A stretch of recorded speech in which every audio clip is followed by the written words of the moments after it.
I'm Dustin. Welcome to Fantasy Smack Talk. This is your Week 5 waiver wire, and as always, there's plenty to talk about. Before we get into it, though, don't forget to get into our FanDuel game. Thank you to everyone that has signed up already, helped us out. The game is still going on, but if we don't keep getting entries, they're not going to let us do it anymore. So beat the experts. It's a $5 game. If you win the cash just like you normally would, but you also get a chance to get a free entry into next week's Sunday Million.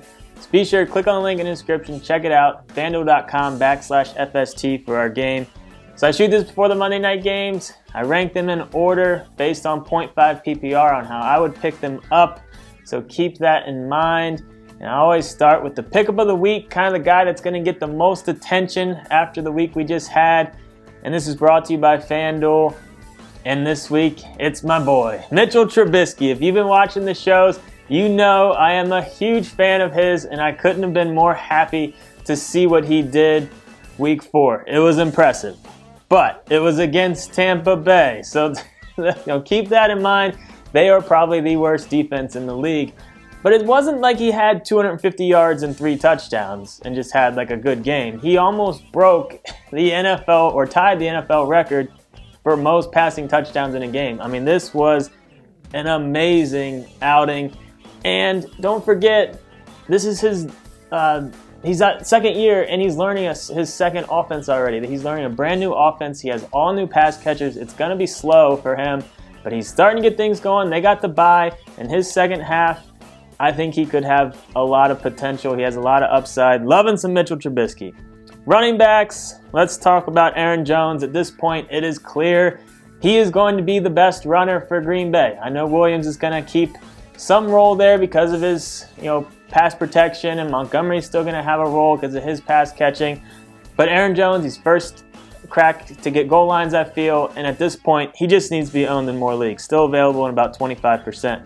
Rashad Penny, only owned in 65% of leagues. I know it hasn't been smooth for him so far. He had the injury, and then he gained like 20 pounds, which was weird. And then he had fumbling issues week 3. Even with Carson out, week 4, he really wasn't that involved, but what the touches that Penny did get, he looked pretty good. So I still feel as the season goes along, as Seattle gets more confident with Penny, I still feel like he's going to get his shot. So we'll see what happens, but I wouldn't drop him just yet.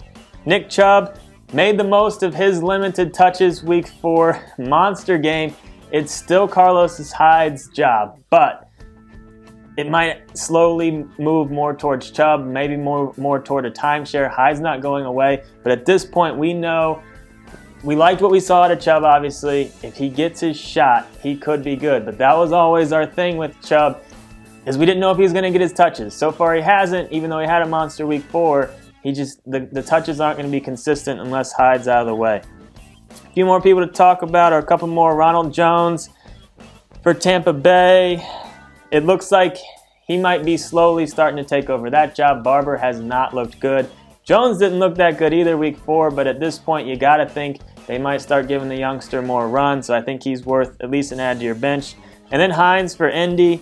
He's definitely turning into a nice little PPR guy. He's finding the end zone. Mac was still out, so we'll see what happens once everyone's healthy out there. But Hines is definitely looking like someone that could be, at least a flex option in PPR leagues. Wide receiver, not sure what Boyd and Brown have to do to get owned in more leagues, but after another solid game for both of them, I feel like they're going to get picked up in more leagues. Kiki out there with Houston, only on 5% of leagues. 15 targets week 4 was his debut game. He looked pretty good, and with all the attention that Fuller and Hopkins are going to get, Kiki is just going to be the forgotten man in terms of getting defensive attention. So, Fuller did get banged up. We'll see how that injury looks later in the week. But Kiki is certainly someone to grab. He should be on in more than 5% of leagues.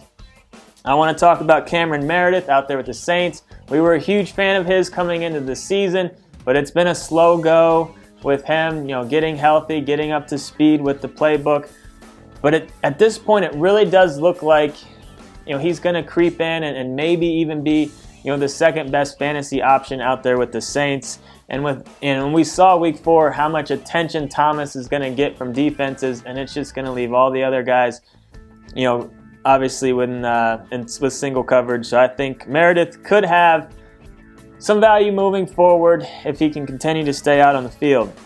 I want to talk about Willie Snead for Baltimore. Hasn't been great, but it has been good. He's been consistently involved. PPR leagues, he's definitely has, I think could be a flex guy for you as you work your way through the bye weeks.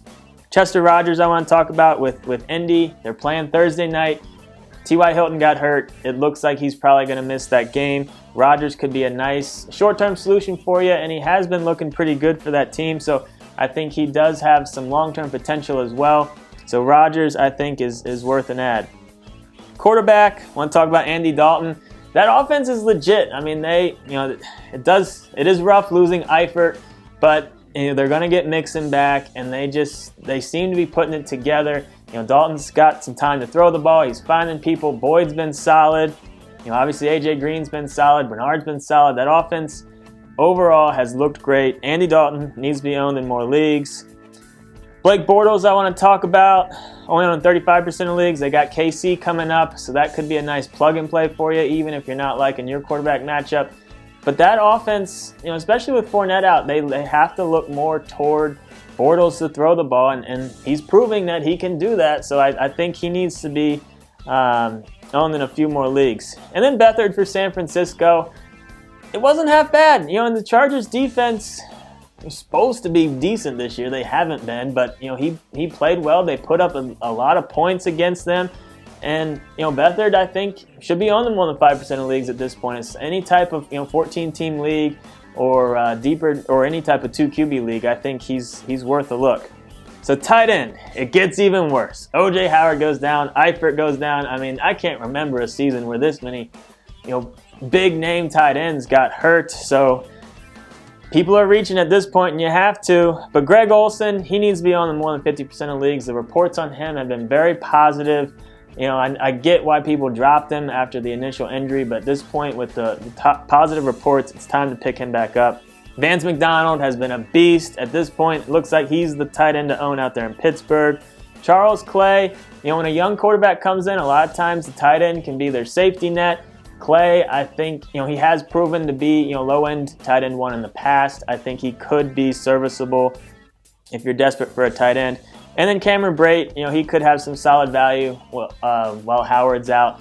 He is always a touchdown threat, only on 25% of leagues. Then defenses, I like Denver.